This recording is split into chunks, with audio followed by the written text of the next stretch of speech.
Hello, welcome to Big Anime Talkies. I'm your host, Jason Hon, and today we have a special bonus episode, kind of going a little different from how we usually do. Not going to cover, anime news and this and that. Big news here that this is solely focused on is My Hero Academia has officially ended. The story, the manga, after 430 chapters, came out with an ending. Some people love it, some people don't. But I, Jason Hahn, am here to talk about it with some fellow buddies who are content creators, game developers. We're a bunch of professional nerds excited to talk about it. But we'll go ahead and jump right in, and I'll go ahead and introduce my buddies. Our first one is a Screen Rant writer and also a game developer for a fantastic looking visual novel that's coming out called Elven Revenue Service. Carlyle Edmundson, how are you today? Doing good. Real excited to talk about the ending. It's hard to process sometimes how long it's been following this story to the end, but I'm glad to see how it has finally come to its conclusion. Yeah, same. And it's kind of something that I haven't really thought about until, this sort of thing happens. But there's not a lot of series that I've read for many years that have, actually been able to come to a solid conclusion. And the only one I can think of is Naruto. When that officially ended, I was just like, what am I going to do with myself now? Every week I look forward to reading this, and even going online to look for fan subs today of stuff that's coming out next week. I was like, oh man, I'm not going to have My Hero Academia to read. This is wild. But we have a lot to talk about with the ending. And we also have another awesome guest who was a prominent voice on our previous podcast, Mega Manga Mondays. We've got Mr. Ben Sockol back. How's it going, buddy? Going well. I'm excited to talk about My Hero because, I really liked the ending overall. And I also think it's interesting, too, because I think the ending of the series actually ties deeper into the state of shonen now compared to the shonen when Naruto ended. So I'm excited to actually dive into that as well, because I think there's an interesting sort of parallel or contrast there. Yeah, absolutely. It's a different time, and there's a lot of great series. Jujutsu Kaisen's also getting really close to ending. There might be a couple more. We still got a few more years of One Piece, thankfully. I won't try to bring that up because I know me and Ben will get into lots of discussion with that if we're given the chance. But unlike Naruto, the original one, or other series with Naruto's ending pretty soon after they announced that they're going to be doing a sequel series, and a lot of people were almost expecting that with My Hero, but we haven't gotten that news yet. And honestly, I think the ending was solid enough, and it didn't have a full epilogue, kind of like the final chapter of Naruto did, in the way of completely introducing a whole new generation. The My Hero Academia thing did do a great job of, at least planting some of those seeds of new characters, possibly, making a difference in the world. But it really was all a service to Deku's full character arc, instead of trying to establish a new one, I feel. And I liked that. I liked that we followed Deku in this epilogue and got to see his entire transition into almost a new, on a metaphorical sense and psychological sense. He is All Might was for Deku at the beginning of the series. He is the new one, kind of shepherding in the next generation as a teacher. I think that's a fantastic way to end his whole character arc. And it really nailed down the whole premise of the series, I felt, with, you can be a hero, but you don't have to have superpowers to help people. And if everybody's helping each other, then everything can, be a better society, essentially. And at the end of the day, I think it really did nail down that message. I was pretty happy with it, but those are a couple thoughts off the top of my head. But Carlyle, I've been waiting to kind of message you to talk about it, because I was just so anxious to hear your thoughts on the podcast. now that your favorite series has ended, well, I don't know if don't know if I would say it's your favorite series or not, but I know that this series has come out with a lot of fantastic articles with you on Screen Rant. You seem to be our My Hero guy, so I'm anxious to hear your thoughts. Yeah, I also really enjoyed the ending. I'm glad that it got 5 or 6 chapters to actually kind of wrap things up, because we did have a lot that was left hanging there for a little bit, and there are a couple more things that I wish we had gotten around to. But overall, it really hit what it needed to, and there were things there like Deku being a teacher that I didn't know that I wanted. It's such a perfect fit for him, and the way that he thinks and the way that he acts, and now his experience as well with multiple quirks. He's the only person who has that kind of experience who's left, So nobody can possibly teach how to use quirks better than Deku at this point, I think.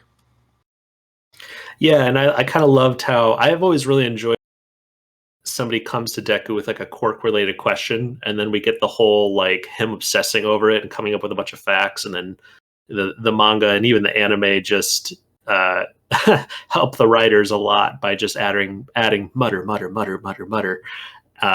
to have him kind of to symbolize him ranting about it. And I've always been incredibly interested in whatever he has to say about those quirks, while everyone is like making fun of him for just muttering. But that's kind of always been the constant thing with him. And I think Black Clover has a character like that too, that is just like obsessed with like magic and abilities. So anytime something like that happens that fascinates them, they just go into a rant of like, oh, well, this is how this could work, and this and that and this and that. And that is perfect for a teacher. As you said, you nailed it there. But yeah, I really enjoyed seeing, even though I kind of wish that Deku and everybody looked like, it's 8 years later, but they still look barely older than when they were kids at the end of the series. Yeah. I was a little disappointed with some of the like futuristic designs. I think my favorite one is probably Uraka, or Uniravity, however you want to call her. She was the only one that I thought like looked older, I thought. But I also was a little disappointed we didn't get to see Lemillion, even though he did get a mention that he is one of the top ranked heroes. But that's kind of another thing that I had a note about, just how society in the world has changed in My Hero Academia now.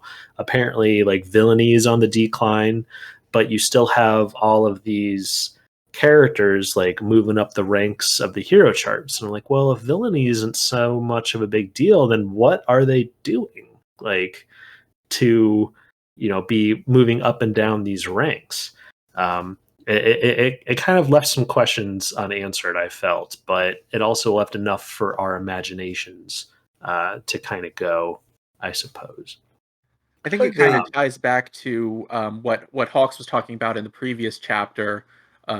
Not only them having more time, but also just kind of expanding the idea of what a hero is and what they do. I think they might be doing more humanitarian stuff than they are like fighting these days. And I guess in that case, you don't really need the costume and all of that, but having a branding and a personality associated with that, I can see how that might help humanitarian efforts. Yeah, also social outreach and stuff too. Like, that's what they mentioned with the, initiative that like Gravity and someone else was doing, but they were doing like, they were going around to schools and just, talking to kids and trying to get them to, be able to use their quirks well and productively and things like that. And so, sort of, I mean, it's similar to like anti-bullying campaigns or things like that, where they're trying to help out the youth that way. And having like public faces for that sort of thing can definitely help with that sort of thing. So I think that I feel like enough was shown like as alternative things that they could be doing there to make that feel fine. But also, there are probably like villains here or there that are doing things. Said that the villain rate was declining, but it wasn't gone. Yeah, there isn't a nice granny who's learned the error of her ways everywhere to help that one kid. Yeah, who's about to go crazy. But yeah, I honestly did tear up on that part too. yeah, I think that was the previous chapter or two, but the whole like I am here thing, like that really got me. It's just how well the series has gone full circle with the whole "I am here" logo or phrase on how it's been adapted by even that old granny who is just like, I feel bad for not helping that one kid. I have a regret, and I don't want to have that regret again. So I've learned from my past mistakes and been inspired by what that young lad Deku did, and that was kind of like a huge character moment for society as a character in this series. I thought, and not a character I thought they would bring back in the end. Yeah, honestly, of all the ones I thought they'd revisit, I was not expecting the granny who encountered Shigaraki young on the street. But it was very, very satisfying emotionally. So I liked it. Absolutely. And to kind of go back to we were talking about how the term hero has been broadened, and that was one thing I thought I loved about the final chapter too, was getting to hear how Tentacool and Uraka have used their roles as pro heroes to like in Tentacool's situation, they said that he's helped cool off conflicts revolving around discrimination based on body types, especially in like older or in like rural areas where I guess racism is kind of the metaphor that I feel like the heteromorph storyline was touching on, and to hear that Tentacool has kind of become the figurehead of trying to cool off and help those relations.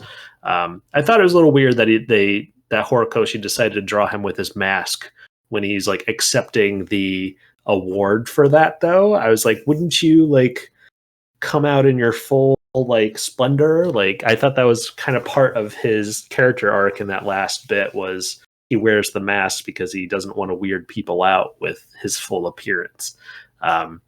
But that was a little bit of a nitpick, but I really enjoyed Uraka's new position as somebody who has been expanding quirk counseling, because that's exactly what like the young Shigaraki and Toga needed as kids. Like, they had a quirk that was a little different than how society norms operate. Maybe not so much Shigaraki, because he was given the decay quirk by One for All, or All for One, evil bad guy stuff. But Toga was somebody who really needed that. And that just really, really plays on how much Uraka learned from their confrontation, and developed and wanted to change the world from that. Just fantastic writing, in my opinion. Yeah, and I think part of the reason that fantastic writing really shines through is because Horikoshi was given 5 or 6 chapters to actually really expand the epilogue out and make sure that all these things tied together and landed in this way. So I really liked that, and that's sort of like the major thing that I like about this ending compared to something like Naruto, where like back when Naruto ended, they were fighting Kaguya and stuff, and then that fight ended. You had the Naruto Sasuke fight, and that was great too. But then after that, there was one chapter showing a glimpse in the future, and as you mentioned, it was largely just setting up Boruto and all those characters and stuff, and it wasn't really tying together the best to the rest of Naruto. And so it's just nice that it feels to me like Shonen Jump has learned okay, we got to let these series actually be able to breathe at the end, and let the authors really have a chance to flesh out the epilogue and make fans satisfied, which I think they've even been doing with smaller series that they've been canceling very early, where I feel like most of the series that have been canceled early lately have had much more satisfying endings than the ones in the past. I feel like this is a conscious effort on their part to make sure that series end well, which I'm all for. Yeah, it's something that I think a lot of casual manga and anime don't realize, is it's not just the author doing this. They have a whole team of editors, and then those team of editors have Shonen Jump higher ups, I'm sure, approving and pressuring and this and that. and so I wonder, if they've looked back at like Naruto and other series that were successful and they had their endings. With Naruto, I think you nailed it too there.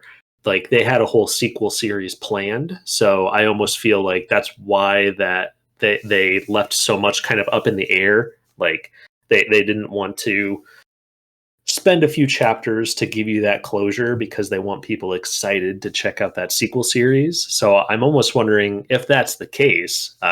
Maybe that's more ammo to the idea that My Hero Academia is not going to get like a sequel series, and maybe that is why they wanted to give Horikoshi the time to really flesh out and close a bunch of the things he wanted.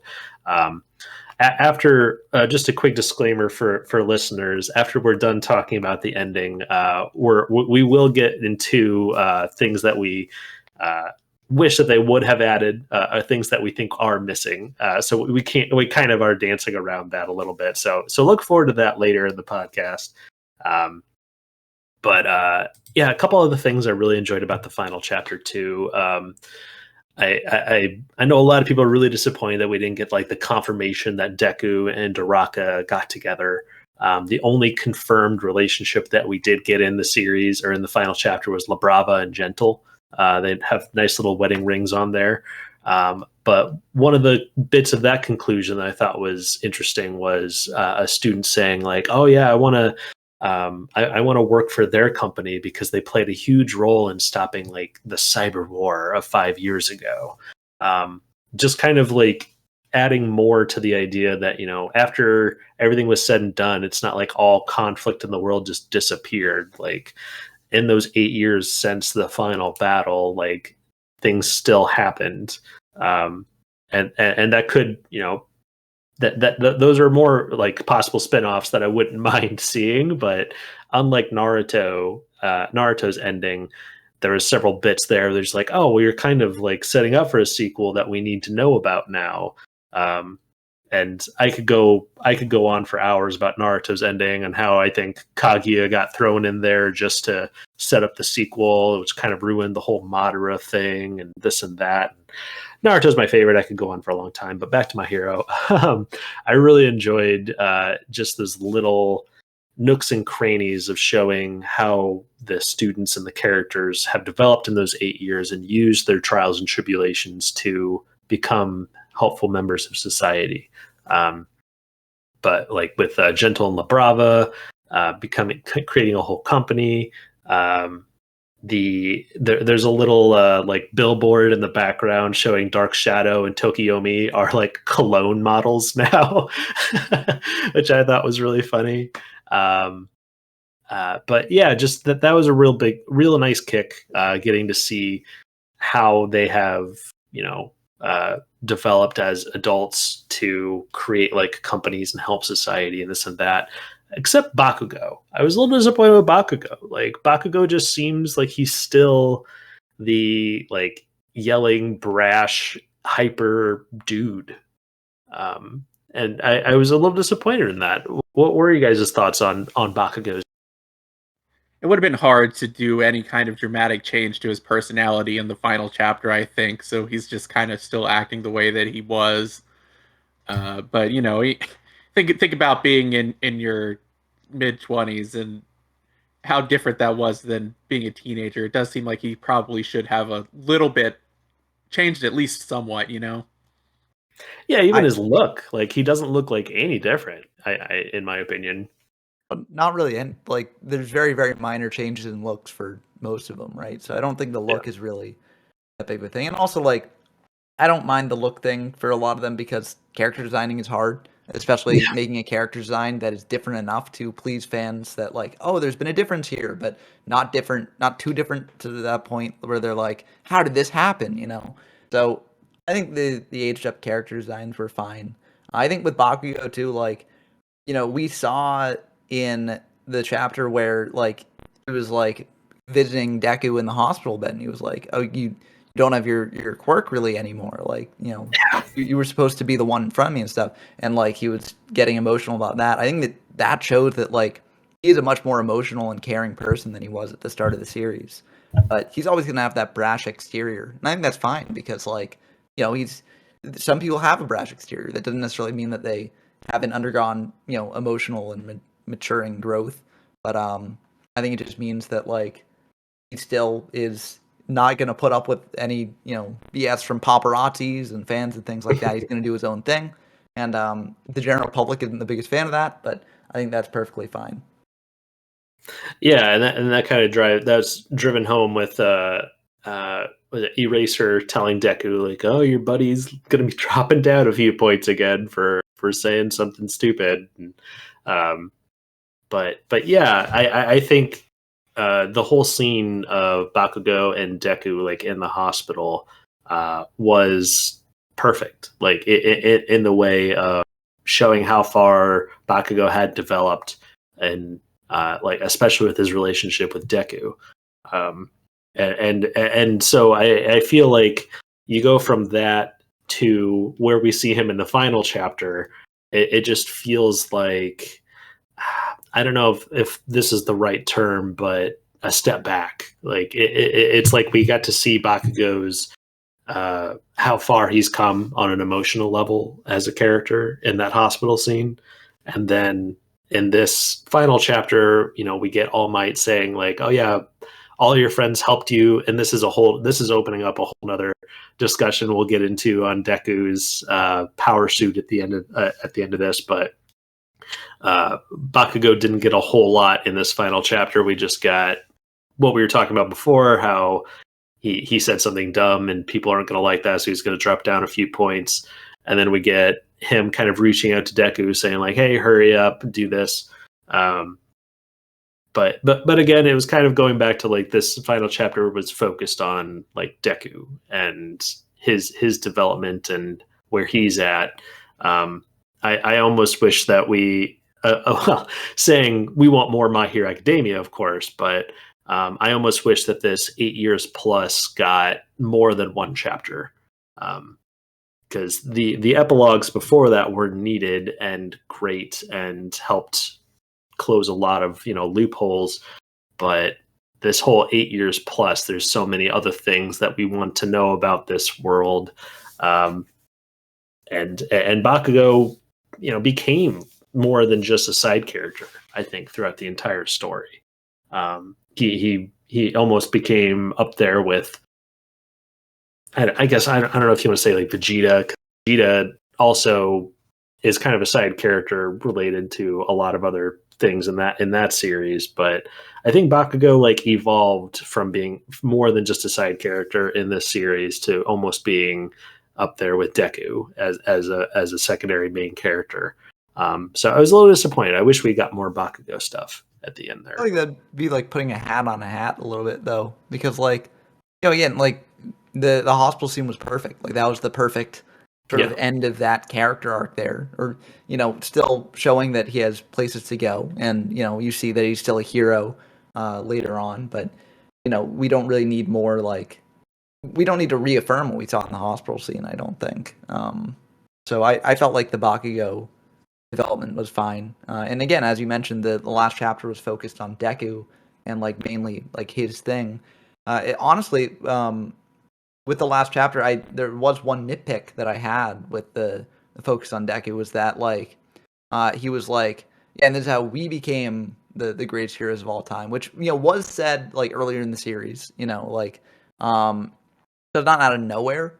But at the same time, it sort of makes the very first chapter like very strange, because that said, how I became the greatest hero, and it's like, okay, if Deku's saying that from the future, where he's saying I'm the greatest hero, then why is he now in the future then also saying we are the greatest hero, right? Right. It sort of like makes that first chapter statement not really make much sense in retrospect, in my opinion. But I don't know, maybe you two have a way to resolve that conflict. I do, but I want to hear Carlyle first. I feel like this chapter was definitely trying to go out of its way to mirror the first chapter in a lot of ways. And I think that the difference with how I became the greatest hero and we became the greatest hero is Deku, over the course of the story, realizing that he can't do it all by himself, that nobody should be doing it all by themselves, And we started out with this idea of All Might as the one who can solve everything, and I want to be the next person who can solve everything. And it has just became very apparent over the course of the story that nobody should be responsible for solving everything because they can't. Even when All Might was around, he couldn't be everywhere at all times, you know? And if you look at, and as always, I got to go back to Vigilantes. When you look at some of the earlier scenes of All Might in Vigilantes and you see how busy he was during his peak time, that's no way for anybody to live. All Might deserved a better life than that. And so I think that changing it from I to we is just sort of a recognition of the fact that we can't have this one singular pillar of support anymore. This needs to be something that everybody is doing. Yeah, I guess my confusion though is when is the statement, this is the story of how I became the greatest hero, when did that supposed to have been said? Like, was that Deku in the first chapter thinking like, oh boy, now I've got this power, now I'm going to become the greatest hero of all time? Or is it supposed to be in the future, but like not quite this far into the future? Or like, you know, Deku after the battle says like, oh, this is how I became the greatest hero of all time, and then later, 8 years later, he's like, no, actually it's we. But that doesn't make sense given the context of what happened in the final battle where they all helped him out. So I do see what you're saying there. That makes sense. It could always be that it's from even further in the future when Deku has established himself as a pro hero again. That's like, actually, it is I. You know, I am the pillar now. It's fine. You know, we don't need cooperation anymore. Yeah, screw what everyone else is doing. It's me. It's all me. I think that's yeah, the series kind of changed in that aspect. I think like I don't remember. I mean, does he actually say that in the first chapter? Because where that is most prominent for me is I think it was like the intro to season 2.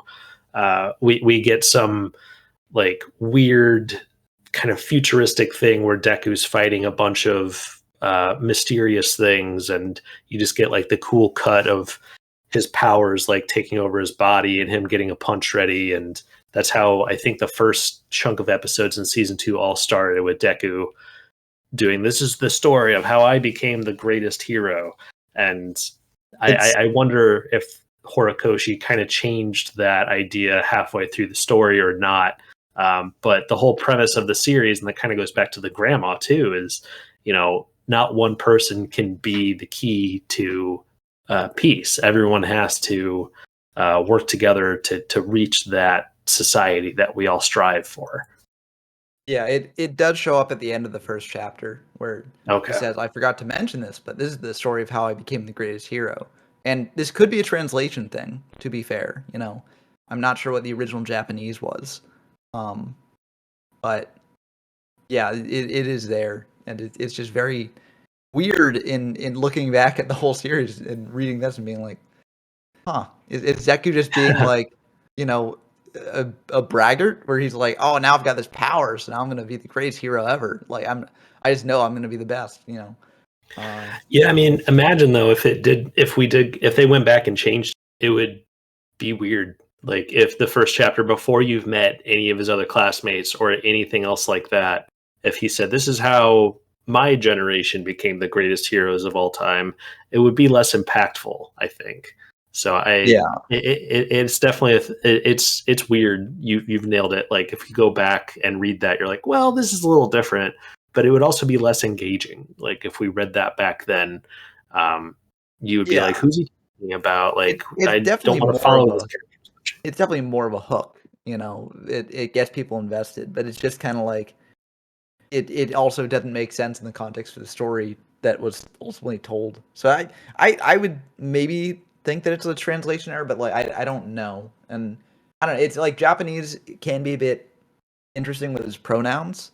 So that's why I'm thinking like maybe there's something there, but I don't know, it could just be that like Horikoshi did that as a hook. Maybe they had a different idea for how that would pay off later. And then they realized that they were writing, no, there's not really a way to make this make sense. So I'm going to change it to we became the greatest hero. Yeah, that makes sense.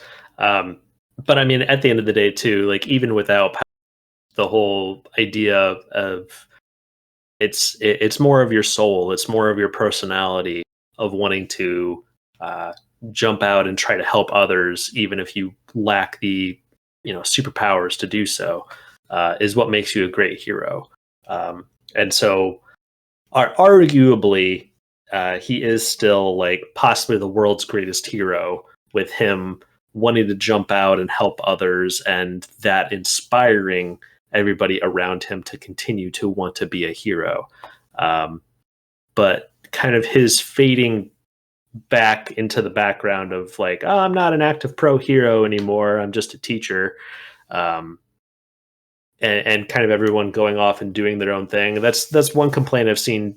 I mean, the internet is where people go to complain, so I've seen a lot of complaints. But people saying like, "Oh, they left Deku in the background while they all went and did pro hero stuff." A lot of people felt that was like a disservice to Deku, like in everything he did throughout the story. But I disagree. I mean, as somebody who is, oh shit, I'm in my mid 30s now. you have, your high school friends, and at that point in time, they're the most important thing in your entire life. And then as you grow up and everyone's kind of going off and doing their own thing, that changes. And I think that's the ending My Hero Academia went with, was kind of the realistic ending, is like everyone gets their own lives and everyone kind of gets their own thing. And when you can get together, you can, but that they even have that line in there is it's really hard to find time for everyone to get together because their schedules just don't line up. And it was a really realistic way of looking at that. So it didn't bother me as much as it bothered other people. But kind of one thing too, going back to like the Deku full circle character arc thing, and we'll kind of get into the new characters that this chapter introduced. A new young high schooler, or about to go into high school, named Dai, who is kind of filling in the role of the new Deku. Like he doesn't have a quirk that he think can be very helpful, but he wants to strive to be, a pro hero, even though people tell him he can't. And we got that really satisfying, where if the whole series had ended there, I think it still would have been fantastic. With some kid falling and Deku, like, without even reacting, goes to try to help him. And then you see this other kid Dai also do that, but fail. And again, it's just perfect writing, I think, where, you have Deku reacting faster than his body can think, and he's able to save the kid from, falling and hurting himself. And then you have the other kid who's not nearly as experienced, but wants to be, also trying, but failing. Kind of meaning that kid has what it takes to be a hero, but still needs to level up his abilities to be able to help and be helpful. And the whole series ending with Deku saying like, no, you can be a hero. And then us getting the new All Might statue with not just All Might, but, people behind him also reaching out and helping and support. Just really nailed all those things down, I feel. All those messages that the series been pushing very effectively. But any final thoughts on that before we get into the true ending of the series? Those final pages that, some people say kind of, we'll get into that. But any thoughts on that that little thing with Dai and Deku at the end there? Well, I thought it was well done. It's interesting that it's somebody who has a quirk, but they don't feel like their quirk is very good, versus somebody being absolutely quirkless like Deku. Right. Maybe it would have been a little bit more interesting for it to be another quirkless kid, but it works just fine the way that it is. Yeah, I also think that they mentioned that people being born without quirks is like rarer and rarer, and Deku's already a rare case, and this kid's like a generation after him, so it's a bit unlikely, and this is fiction, so like obviously if Horikoshi wanted to do that, they could do it, but there's also the additional issue of like, now that All for One, or no, not All for One, One for All can't be passed down anymore, if Dai did not have a quirk, and it's like, well, I can't give you a way to get into this school. It's just like, kind of stinks for you, unless they want to give him like a power. It just ends with a "sucks to be you, kid." Yeah. Like, don't worry, there are other ways to help, which it's something that the series is saying, but like also it wouldn't quite be the same parallel to the first chapter if that was like what happened, where Deku's like, don't become a hero, but become someone else who helps,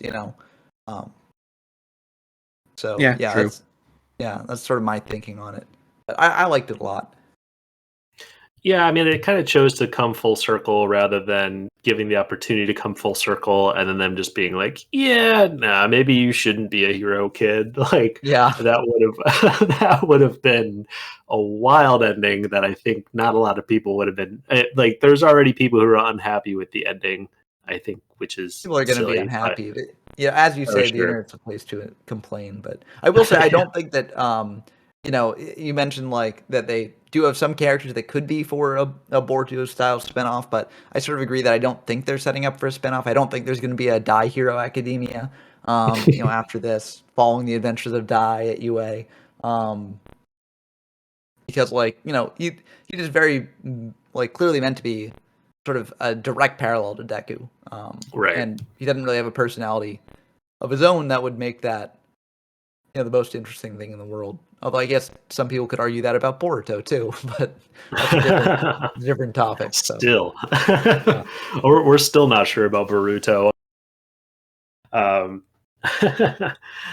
I thought it was a great conclusion, and then we even get the end at that panel, and then you turn the page, and Old Might, as I'd like to call him, grabs it with his fists and crushes it, and reminds us that we still have a little bit more in the story to tell. All Might survived. We had the whole series prophesizing that he was going to be dead. And normal story structure, as soon as the story began, I was just like, okay, well, eventually this All Might character's got to die, and then Deku's got to take up the mantle. And I kind of enjoyed how Horikoshi played with those expectations in several arcs in the series.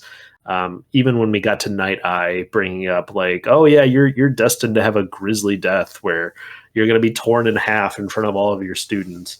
He didn't say those words, but that's we now know that is what he visualized.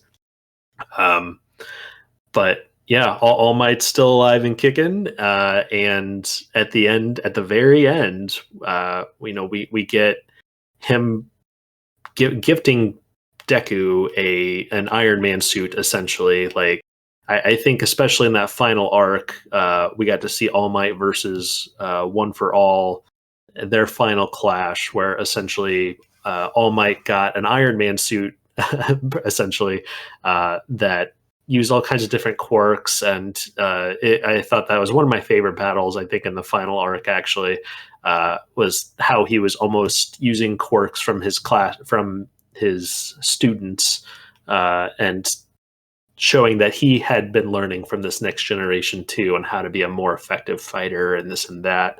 That was incredibly satisfying for me, and it was something that I think set up really well, that I didn't even imagine how it was going to set up. Is, oh man, Deku could get this suit too, and that's exactly what happened. 8 years later, it's not exactly the same suit. That was one bit that I enjoyed, that Horikoshi left that up to our imagination. But I'm actually in the middle of writing a screen rant about it. It's probably going to be up by the time. Hopefully, it'll be up by the time this comes out. But how, when My Hero Academia began, I thought it was going to be a story about how a quirkless child became the world's greatest hero without a quirk. I kind of love characters like that. Going back to Naruto, you have your Rock Lee. There's other series too that have just a powerless character in a world ruled by powerful superpowers. And for me, that just is so much easier to relate to. Batman's another character kind of like that too, even though he, is rich. But I think it's easier to relate to those types of characters because we ourselves live in a world that is pretty easy. You can feel powerless in our world, in our society, pretty easily. So I've always really gravitated towards characters like Rock Lee, who, were born without superpowers and they're surrounded by ninjas who can all do elemental abilities and spells and this and that. And so I was kind of looking forward to going on this journey with Deku to see how he was going to do that. And that all got thrown, I wouldn't say thrown away, but that all kind of expectations were challenged after he was given not just a quirk, but arguably one of the best quirks in the entire world. And the series took 430 chapters to get there, but he is finally to that point now where he has been given tools to become like a pro hero, even though he doesn't have a quirk. Which some say, I've seen the argument that it kind of spits in the face of what they're kind of building up with Deku, is like he can be an incredibly beneficial person in society without having to actively be doing hero work. But now he is anyway. Like, I feel like Horikoshi kind of made his cake and is eating it too with this ending. Like, he kind of set up satisfying endings for both. Like, Deku, it doesn't have any superpowers, but he's still going to be helpful for society. Never mind, now he is also going to be somebody who has the ability to directly save lives or help in natural disasters. What are your guys' feelings on that? Because I feel like it's a pretty good talking point that a lot of people are kind of unsure how they feel about it. Well, I guess, for me, I think you're exactly right with the have your cake and eat it too thing. If you didn't use that phrase, I was going to use it there, because I think it just perfectly describes what Horikoshi did. If you're someone who wanted the series to end with Deku being a pro hero, you got that. If you're someone who wanted the series to end with Deku just being a teacher and helping people, you can just view the stuff after the end thing as non-canon, and like, that's a fine way to end something. It's something that My Hero isn't alone in doing. Like, other series have done that as well. I am not the hugest fan of it, but I do sort of, I'm just like, he's having fun, right? Because, All Might was like, well, don't you want to, like, have fun, being a hero and stuff. And Eraserhead was like, don't you miss it? Like, having powers and helping people and stuff. And Deku was like, yeah, I kind of miss it. And so now, Deku could potentially do this as like a weekend warrior, maybe just going out occasionally with his friends and having fun that way. So I think it's fine, but like, it is, I definitely think it will be polarizing for people who just want it confirmed one way or another, right? And, those people are valid in that desire to have that, because, people vary in their ability to just view things as canon or non-canon and stuff like that. Yeah, because him getting the armor doesn't change the fact that he's going to still be a teacher and help the next generation. But yeah, what you got, Carlyle? Yeah, I was just going to say I mostly agree with all that. I don't think it's a big deal that he gets, because one of the complaints that I saw, a lot of people were like, it makes all the teacher stuff pointless. Why do we even do that? I don't think it makes the teacher stuff pointless, because most of the teachers at UA are already pro heroes who are doing stuff anyway. Like, think of how many times Aizawa goes out on assignment. He's brought in on these missions. It's just a part of being the teacher and being the pro hero, and you can do both. So I don't think there's any conflict there between doing one or doing the other. You can do both very easily. It's designed, in fact, to be able to do both. Yeah, and it kind of goes into, just good writing, I thought. Like, I don't think it spits in the face of anything set up. I think just, it's a happy ending almost for everybody. You get both endings that people want. I say, yeah, I don't know. I feel like I kind of got everything I had on there. I was just overall very satisfied with the ending. I will say one thing. One thing about the ending that, I'm sure we'll see a lot of play on like YouTube and things like that, where the power scalers are going to go crazy because All Might took the end sign and took it away, which means All Might has metaversal abilities. And, in power scaling terms, that makes him like a universal threat or something. Yeah. I don't know. I'm sure they'll go nuts with that. Yeah, I loathe power scalers. I think they completely miss the point of the story so many times. But I was tickled when people tried to power scale Goku, and they're like, "Oh, in Dragon Ball, he hit somebody so hard he broke like the manga panel, and that means he's like god tier." You're like, oh, okay, guys, it's honestly a lot of the times, and power scalers forget this, but a lot of the times manga artists do things because they're cool, not because they make sense. So, No, it all ties in together, you know. I'm All Might, biggest threat in the universe. Yeah. He can still do it all by himself.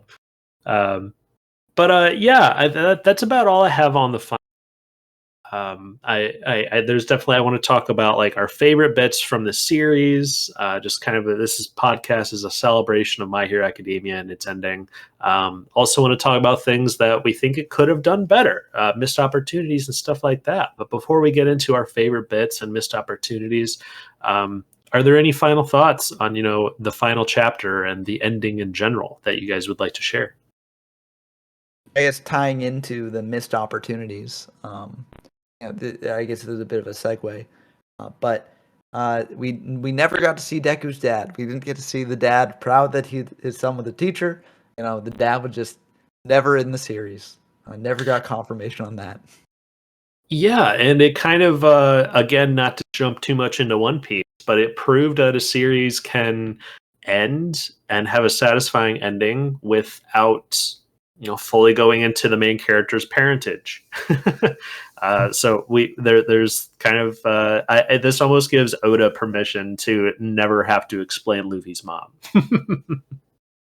And we know that Oda likes My Hero, or at least follows Horikoshi a bit, because he did basically he did a couple references actually to My Hero ending recently, where he redrew a fan art that Horikoshi had sent in of Smoker. Yeah, I loved that a long time ago, and it was like oh, that's a deep cut, but that's great. That shows that he really is happy for Horikoshi. And also, he had one of the One Piece characters.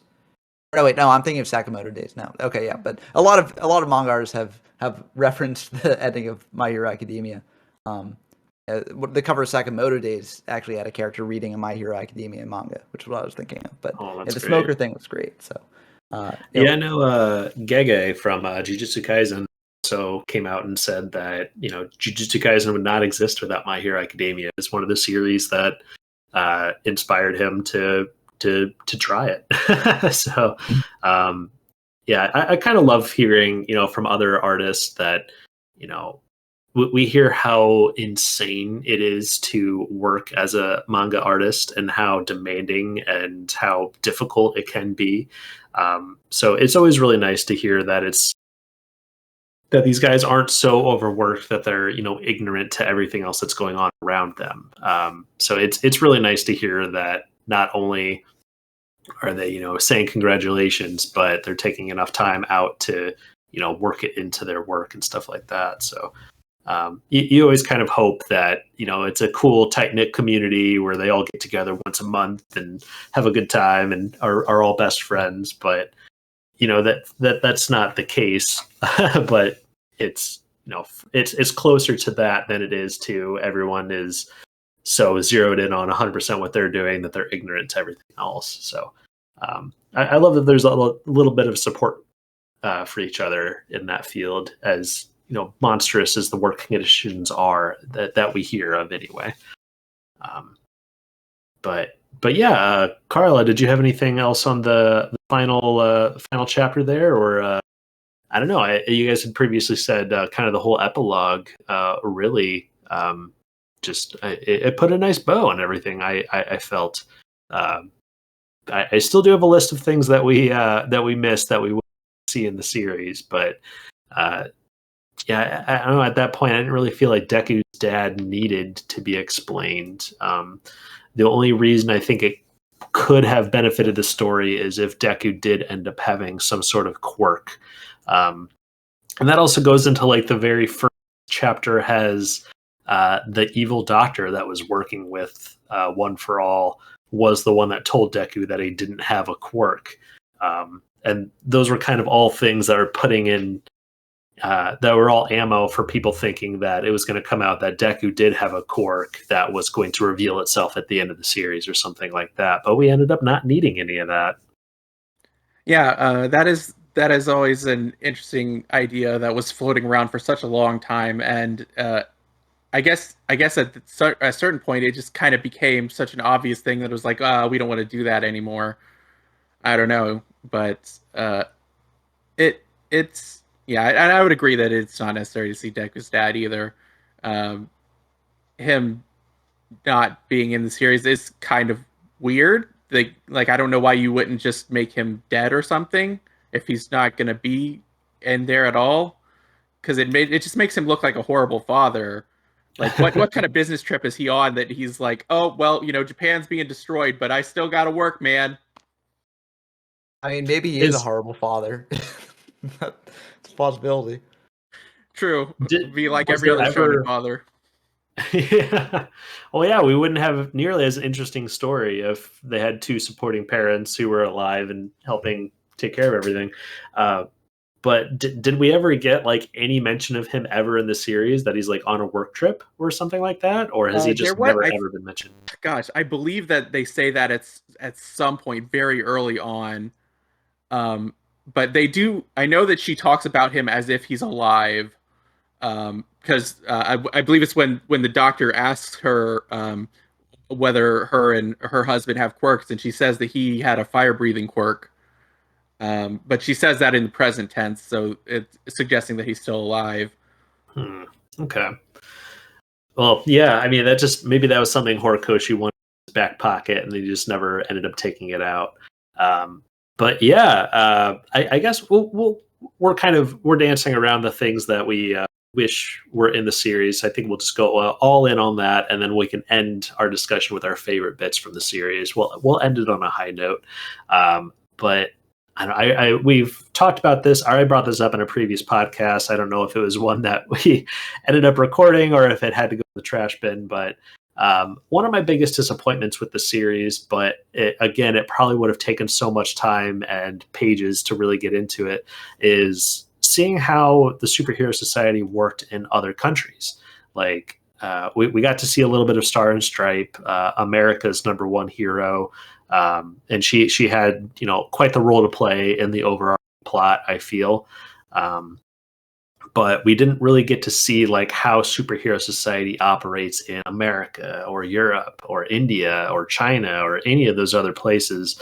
And that's kind of the benefit, and I'd say a compliment to Horikoshi, as he's developed such an interesting world that I just want to see more of. And unlike the whole Naruto Boruto sequel series thing, where they kind of just have the same teams almost working on it, it creates a really unique opportunity that I think it'd be a miracle if they pulled it off, but it would also be just one of the coolest things ever is if they did do spin-off series like of different countries, but you have people who live in those countries telling those stories. So then they can influence the culture or they can add the culture and the representation effectively. But like, how great would it be if we got like a spin-off series of, what My Hero Academia's world is like in China and in America, everywhere else, and the villains they had to contend with, and this and that, like with different art styles and different writers. Like I think there's a lot of potential there, and I don't think we'll ever get it. But that's one of my biggest disappointments, was we just didn't get to see more of My Hero Academia's world.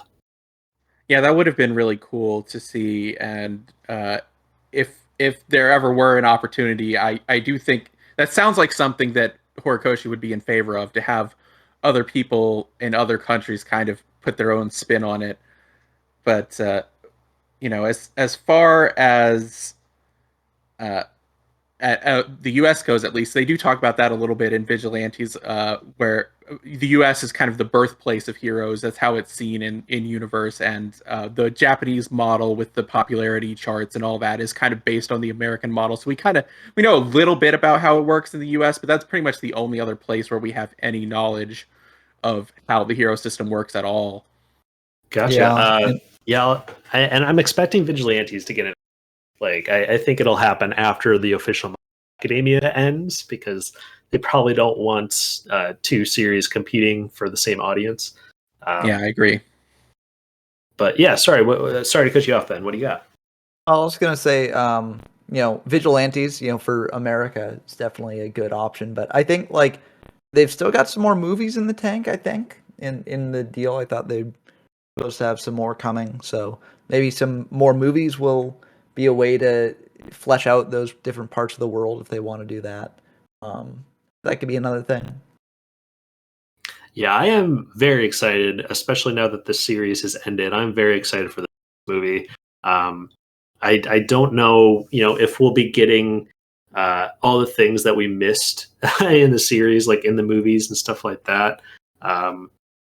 It's actually a pitch I've been meaning to do is, do we know if this movie it takes place before the final war?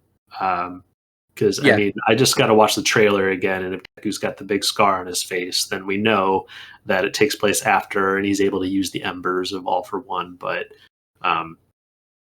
yeah, this is the movies before he loses all of his quirks, I'm assuming. Yeah, I believe it's supposed to be. There's a particular scene that they added in like episode 3 or 4 of season 7 that wasn't in the manga, and from my understanding is that scene was intended to tie into the movie. So I guess it's supposed to be set right before the war. Okay. Yeah, I mean, and movie canon is always kind of very iffy, especially with My Hero Academia. I think at first they're like, no, it's not. And then Horikoshi's like, well, I'm going to add characters from the movies into the manga, so it's kind of canon now. So it was kind of really up in the air, but yeah, it kind of puts the movie, it puts a whole nother lens on the movie now that the series has ended. We'll see if they expand the universe with those at all. But yeah, what are some other missed opportunities that you wish had been in the series? Because I've got one more, but I would love to hear your guys' thoughts too. I really wanted to see the confirmation of Deku and Uraraka together. Either that or Deku and Bakugo. Whichever one Horikoshi decided to go with. I think either would have been valid. Yeah, there's about an equal amount of fan art for both relationships on the internet. I mean, the fans are going to go crazy when, the quote was that, like, Bakugo's never really, been into girls or something. And so they're like, the fans are going to be like, oh, that's confirmation. He's into Deku. Yeah. Yeah. I kind of would have loved it if threw out all expectations, and like one of the last panels is Deku and Minata like holding hands. I would hate that, because Minata doesn't deserve a happy romantic ending. I kind of love the transition. Minata went from like, and I'm not going to devote too much of this podcast to talk about Minata. Don't worry, Ben. I saw you almost logging off there. But my finger's hovering over the key, so I kind of liked how he went from, just almost every line of dialogue was some pervy thing, and then almost like halfway through the series we saw a little bit of a transition where his dialogue started going from being like pervy, only talking about girls and that, to him almost talking like exclusively gamer language and almost being like some annoying kid online with almost all of his lines. Like one of the last lines he had, I think, in that final battle was something along the lines of like, imagine not taking a stand here. Like he just turned into like a gamer bro with his dialogue, and I kind of really enjoyed that transition. But yeah, Minato was definitely one of those characters we get a full character story arc. And that's another thing too, just with My Hero Academia, was you build a series with so many interesting supporting characters and Naruto had this issue too, where you're going to come to the ending and then there's going to be a lot of characters that didn't get like a shining moment or didn't get that full arc. And yeah, My Hero Academia definitely is one of those, I feel. I'm not trying to get a Minata, character arc or a spin-off series going or anything like that. So there's a lot of other characters I'd rather see that happen with. But yeah. One of Minetta's final lines in the series is about girls, though, with the underclassmen coming in, and he's like, "Oh, why are they going after Bakugo? And like they should be like, I want some too." And it's just like, oh, Minetta, no, you haven't changed. No, it's not good. I would assume if Minetta is a pro hero, which I assume he is based on the final panel, I would assume he's gonna like get involved in some awful scandal. Like it's not gonna be good. It's gonna be really, really bad. Yeah, that would have been the next panel if he did do another panel. Is everyone like looking at Minata and be like, "Oh man, you're not supposed to be here. We can't be seen with you. Like those things that you got caught for last year. We can't be associated with you anymore." Yeah. So maybe it's good that there's no spin-off, because then we will never know. We'll never see that in actuality, That would be a great. It's like all spin-offs canceled because of what Minata did. The universe, we can no longer talk about it. So, but yeah, Carla, how about you, man? What now that the series is done? What is some things that you really wish that would have been in it that we didn't get? That's interesting. I mean, I would agree. One of the things that I had, and going back to what we were talking about before, one of the things I did want to see was a lot more of sort of the other countries and how they worked. And I was really looking forward to seeing pro heroes from other countries come in to help Japan. And then we kind of just like, no, that's not happening. I was like, oh, I guess we just did that to tease World Hero Mission movie, but it would have been a lot more interesting, I think, to see people coming from outside of Japan. These are like the best of the best. These are the all mights of the other countries of the world. Exactly. To see all of them working together and have Deku and the other kids in Class 1A have the opportunity to learn not just from All Might, but now they're learning from all of the best of the best. That would be a good way to also kind of explain, like, this is how we became the greatest heroes. We learned from the best,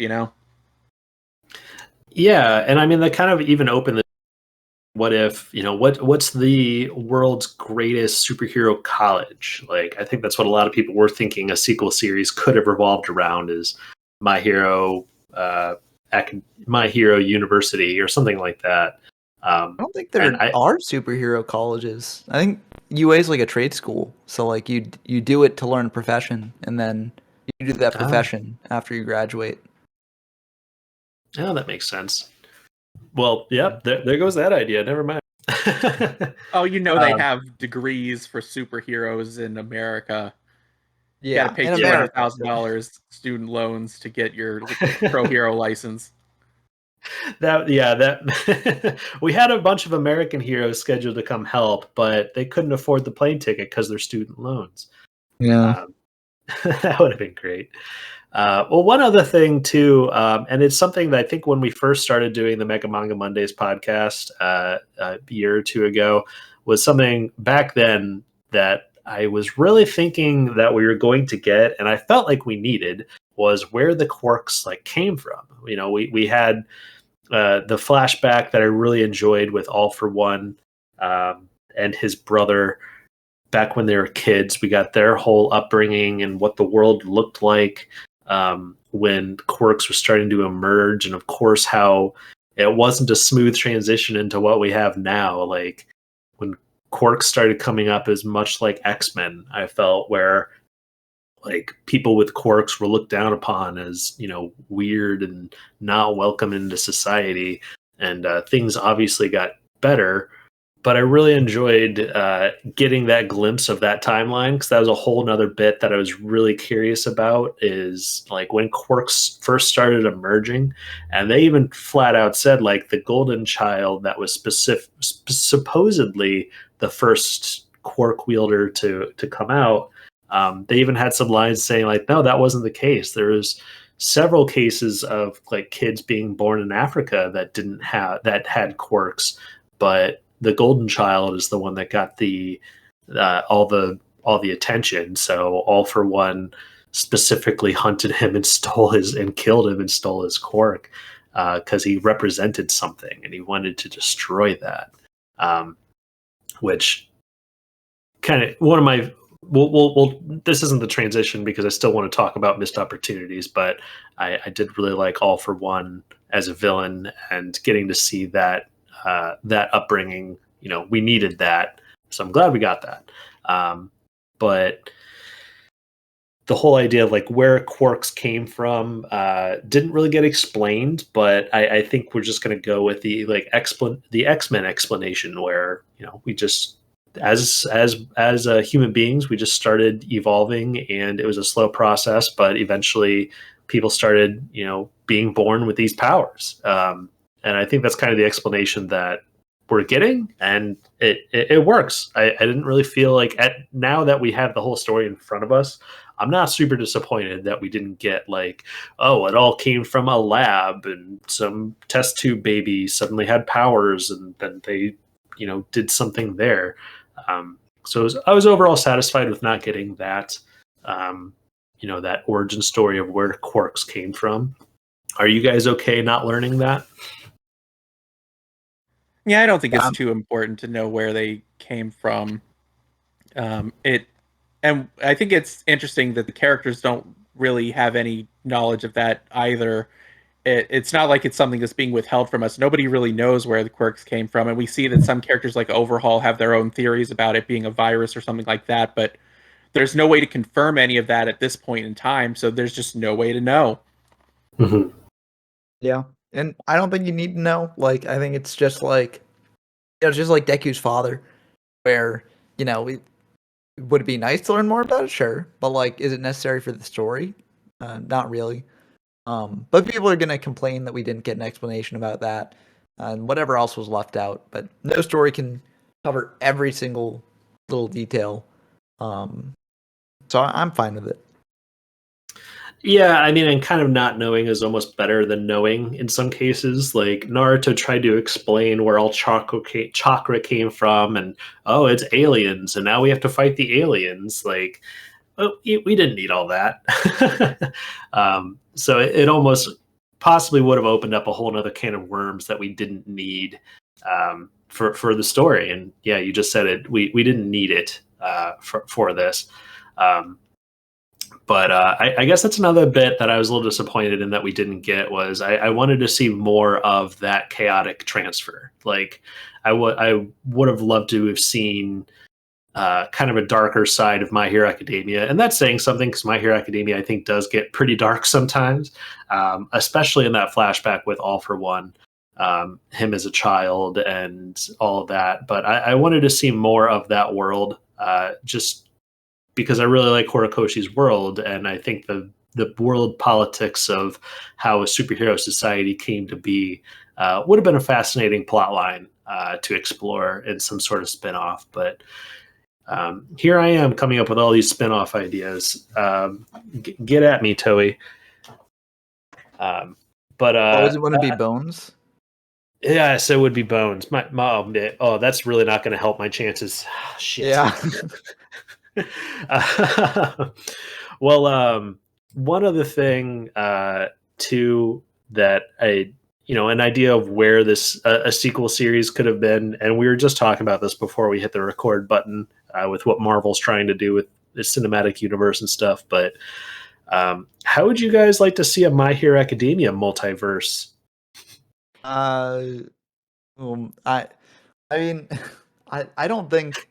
No, the thing about a multiverse is like it feels weird to do a multiverse before you fleshed out fully the verse you're in, right? Like what you were saying with the foreign heroes and stuff not really being fully fleshed out. Like jumping directly into a multiverse is just kind of like, well, why? You could just tell stories in this world already, you know? Yeah, we're not out of ideas yet. Yeah. Yeah, I pretty much agree with that too. It doesn't. I don't think that the multiverse necessarily adds something to everything that it gets introduced to, and so I don't know that adding a multiverse to My Hero Academia would really offer too much new opportunity that isn't already there.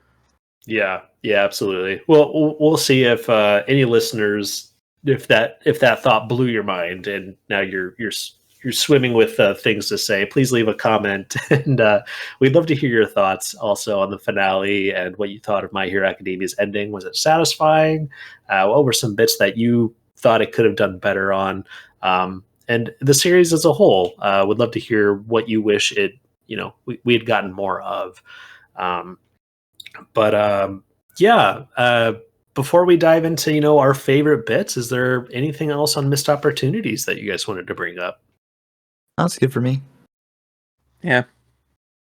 All right, groovy. Well, we're getting into the final chunk of our My Hero Academia discussion. So I thought it'd be nice to kind of go back and kind of review the series and talk about what our favorite moments were. And I think there was a lot of arcs that were better than others in this series. There's a few low points, but they ended up needing to be necessary for the final arc to all come together, I think. But for me, I really think that the series peaked with the overall arc, especially the anime's representation of it. Like, I don't know if it was just because the overall arc had a lot of my favorite characters getting their moments to shine. Like, I really liked Red Riot, and I really wish that he had more scenes in the series, because his whole battle with Fat Gum against the Yakuza just really gave him his moment to shine, where he was taking just damage that he had no business taking, and ended up still rising up to the occasion, and the anime just handled that brilliantly. But Deku's battle with Overhaul, with Eerie on his back, just anime wise too, I have not seen a lot of scenes in anime that have made me feel as excited as that. I could still watch it and still get tingles watching that scene. But also Lemillion. I loved Lemillion. And I was a little disappointed we didn't get more of him. Really, we got the brief mention that he's, up there in Japan's like number one hero or top ranked heroes. But we didn't get to see his older design or anything like that. That also kind of answered the question, and Deku answered this question too. If Eerie's powers, they regress that person back to a point that they needed to be, but Lemillion lost his powers. So once he got older, was he going to lose his powers again? And he consistently needed to get reverted. Glad that didn't end up needing to be the case. But I could see a whole spinoff series with Lemillion. I loved that guy. But yeah, for me, the overall arc, introducing all of those elements, that was kind of my favorite arc in the entire series. I really enjoyed One for All as a villain. I think he can go up there with some of the best trash talking villains in the series, even though he notoriously, almost without fail, every time he would talk trash, he would immediately get punched in the face afterwards, or his plan would fall apart almost in the next scene, immediately. But I think that they did a fantastic job with creating a villain that is just so confident and so intelligent, and has been planning it all for just centuries. That it really, really fit the blueprint of a good villain, in my opinion. And the final war arc, I think they nailed everything we needed, really. But so those are some of my favorite bits. But Carlyle, how about you, man? What are your favorite moments of My Hero Academia now that it's over in hindsight? Always got to talk about All Might versus All for One in Kamino after the hideout raid, when they're saving Bakugo and All Might loses his power. That is the pinnacle of the series for me. I think it really is. It's an emotional scene. I think it is. Absolutely. It's you really get that feeling for what All Might represents to everybody, and that this is the end of an era for the series, for the world. Absolutely. I mean, the United States of Smash, just that whole scene. If I was to get like a stupidly expensive resin statue of My Hero Academia, that'd probably be the one moment that I would want, a statue of All Might landing that hit. But also just the fist going up in the air, and him using the last like embers that he had to transform into his muscly form, even just for a moment in front of the cameras to do that. It's a moment that this whole next movie, I think, is almost like basing its plot around was the villain thinks that All Might was talking to him, and we'll find out more about the villain in the movie, I'm sure, and all that. But yeah, I agree. That's a fantastic moment. How about you, Ben? I gotta say, and this may be a bit surprising, but my top moment is actually the one with the granny reaching out to the kid and being like, "I'm not gonna, turn away this kid again." Oh, it was just so powerful. It was so emotional. It showed that the themes of the series had sort of come full circle. That the general populace was inspired, and it shows that even a small act of heroism or kindness can go a long way and be very important. So I loved that. Maybe not everyone's top pick for a favorite thing, and I know we're talking about the series as a whole, so a lot of people would say near the beginning, but that moment was just so good, and I loved it so much. Holy crap, what a great answer! Because I mean, both of your answers are huge transitions in the series. Like, as Carlyle just said, like the United States of Smash moment and All Might losing his abilities was the huge transition for the entire world of like the symbol of peace is gone now. Like it's now the next generation's turn, and everything changed. And that act with the granny in those final chapters was, proving that society had like, if this old lady represents all of society and all the people who are just like, oh, we'll let the pro heroes deal with it. It had shown that through all the trials and tribulations, even people like that have grown and realized that they need to be part of the solution as well. Fantastic answer for me too. When that page happened, that was a great laugh and maybe a slow tear going down the cheek, because it's just masterfully done. Especially like going back and reading the epilogue again. Even like the chapter or two before that, they start to show that kid like emerging from the shadows. And at that point, reading week to week, you're just like, okay, what's going on here? Is this a new villain? Is this Deku's dad? Like, what's going on here? And it all just got resolved right then and there. Like, that old lady possibly saved the world. Who knows what that kid's quirk was going to be? And it's just, oh boy, fantastic answer, guys. Any other favorite moments that you really wanted to bring up? I would love to hear your favorite characters, and if you were satisfied with their character arcs. Like, what else would you like to have seen with your favorite characters at the end of the series? My favorite character was definitely the granny, and I feel like she had the best character. That may be my favorite moment, but not my favorite character. I mean, I love Bakugo. Bakugo's just great. I'm very happy with how his whole thing turned out. I don't like the moment where he died, because he overused his powers and stuff. I went into major detail about why that moment was not good for me in the Mega Man and Mondays podcast that we used to do. But yeah, it was just a really bad way to do that scene, and I really did not like that for the character.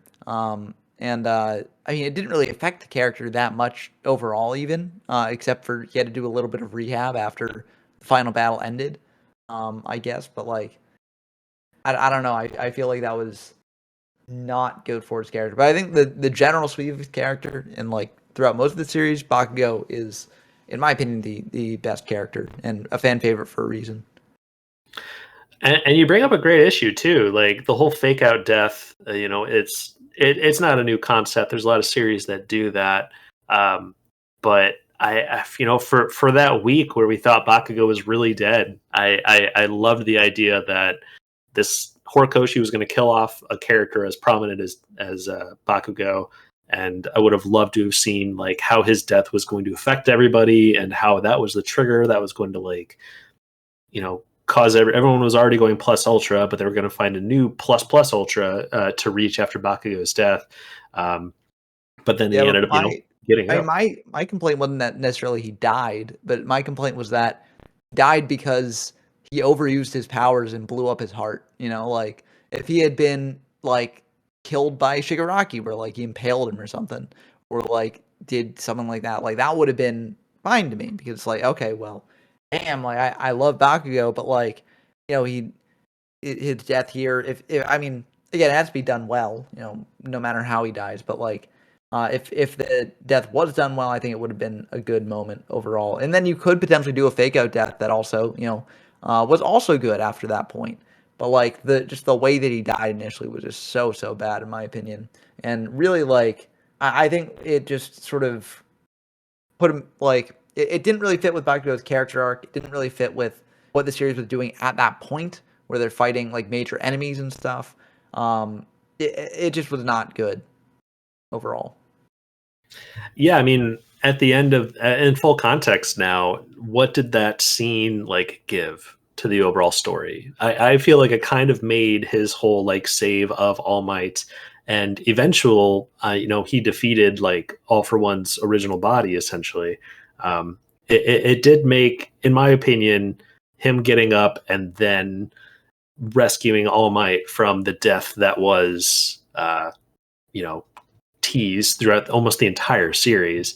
It made that a little bit more epic, in my opinion. But I also hated I for one thought it was Shigaraki hitting him that caused the chest explosion. Well, the manga explicitly said that it was his powers. So okay, gotcha. Yeah, I forgot that. Yeah, the anime did it a bit better, where the anime showed Shigaraki like punching him in the chest, and it made it seem like, okay, well, that's why he died, right? But in the manga, it was like explicitly saying like, he overused his powers and it blew up his heart. And, gotcha. A pretty solid least favorite part of the series, because that was another thing too. I was really hoping that the anime does a fantastic job of being extremely faithful to the source material. I would have loved it if they didn't show like Ed Shot starting to bring him back. Like if it was almost the Jon Snow situation where you go an entire year of like, oh man, is he really dead? Like, are they going to bring him back? How would they even bring him back? Like, I kind of wish that they had waited until like the next final season. It kind of depends where they're going to end this season too. I mean, yeah, the only way you get that sort of situation is if you like make that in the mid-season break and then you just wait a long time. Because the Jon Snow thing was because Game of Thrones, that was the season finale, and then the next season, almost right away, Jon Snow comes back. He's not out of commission for a whole season. He's just out of commission for real time because of the way that. Oh, I mean, it's an old series and it's very iconic. Right. Like I think it should be fine. And also, it's still book spoilers either way. So, like, I'm a book reader. I didn't watch the show, but us book readers have been spoiled on that. We know. Right. So, and Winter's never coming out anyway, so it doesn't make a difference there. I wish I wish he would just let somebody else write it.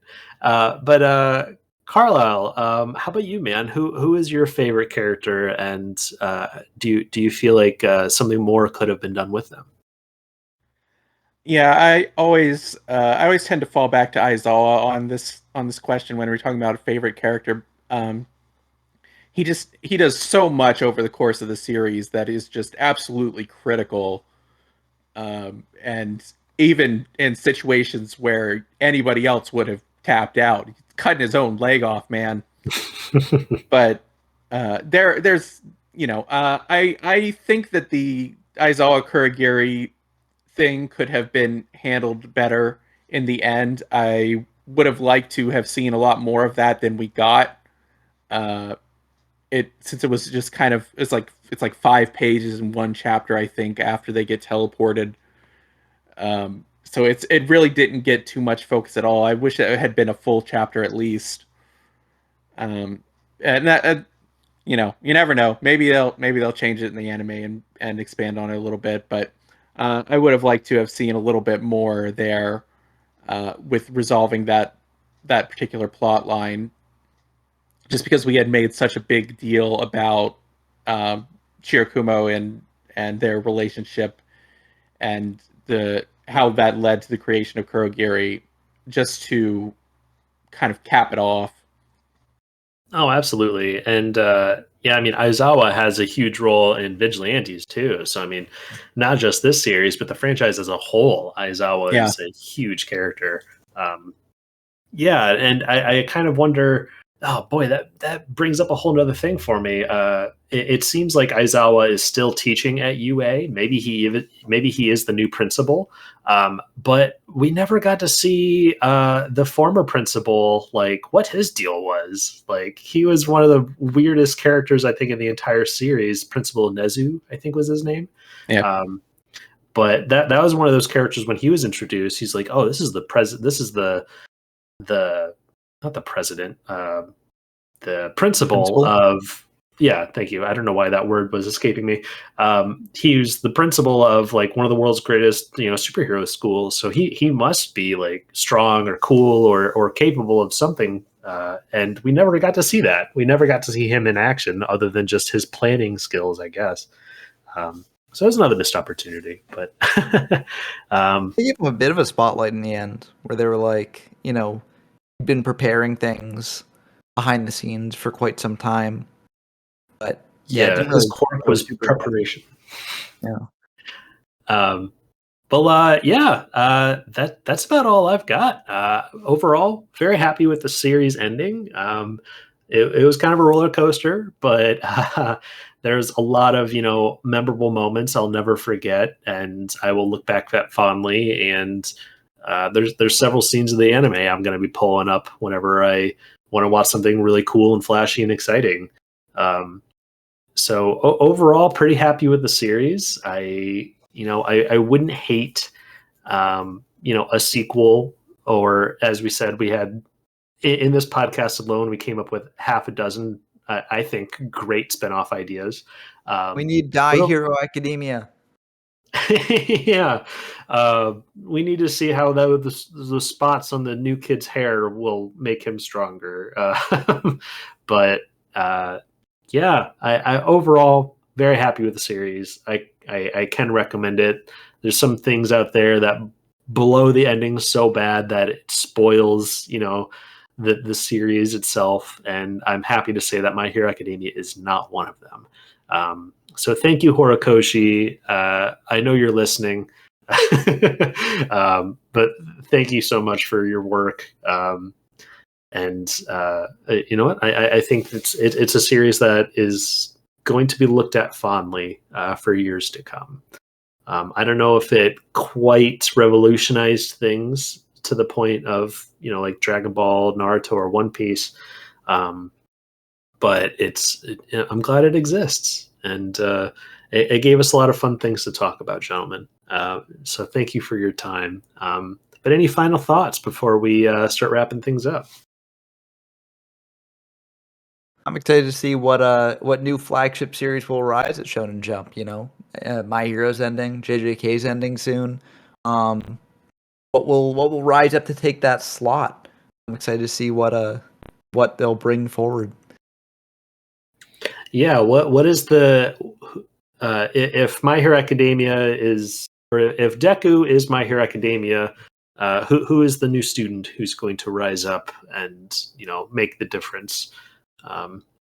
Because there's not a lot of huge Shonen Jump series that are there to fill that hole right now. So we'll see. Especially, I've heard that some of the higher ups have been shifted around at Shonen Jump. Some of the guys who may have canceled a lot of the series too early may not be working there anymore. So we'll see what we'll see what the end of My Hero Academia is going to do to Shonen Jump and JJK once that ends too. So it could be an exciting time. We'll see what new mangakas are out there who grew up reading My Hero Academia and were inspired to create their own. We'll see what they create. But yeah, if that's all we've got, I think we'll go ahead and wrap up this episode of Big Anime Talkies. Thank you for listening. If you've come this far, please like, comment, subscribe, whatever way you're enjoying this podcast. We're kind of starting this thing up new from scratch, so any support would really be appreciated. And also would love to, as I said earlier, hear your thoughts on what you thought of My Hero Academia's ending.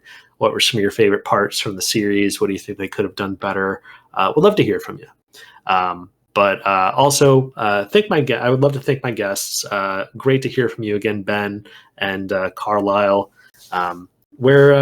We'll go ahead and start with Ben. If people enjoyed hearing your thoughts, where can they get more of them? Yeah, I've got a YouTube channel, YGO from Zero, where I talk about the Yu-Gi-Oh! Trading card game throughout history. So a bit different than manga talkies, but it's still a fun time. And I occasionally do live streams, and occasionally on those streams, the topic of anime and manga will come up. So I will talk about that there. So definitely check that out if you're interested. But also, just as a recommendation for other things that you might want to read or watch now that My Hero is over, I definitely recommend checking out Elusive Samurai. I think that's a great Shonen Jump series that has a great anime adaptation now that I haven't really seen many people talking about, but it is really, really good. So definitely check that out if you're looking for something fun to fill the My Hero Academia shaped hole in your heart. Yeah, that's actually a series that I know it's only got a couple episodes out so far, maybe more than that now.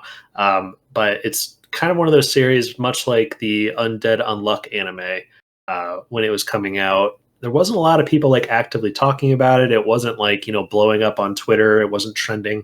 But every once in a while, I would just see people being like, "Why aren't people talking about this?" And then share a clip, and it would just be one of the coolest action sequences or displays of animation that you've seen in a long time. And I've seen that a few times with Elusive Samurai. The people working on that are next level.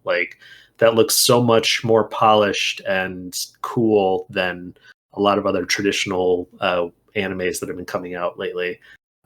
So I have not checked it out myself. I'm still catching up on a lot of other things like Kaiju number 8 and some other things right now.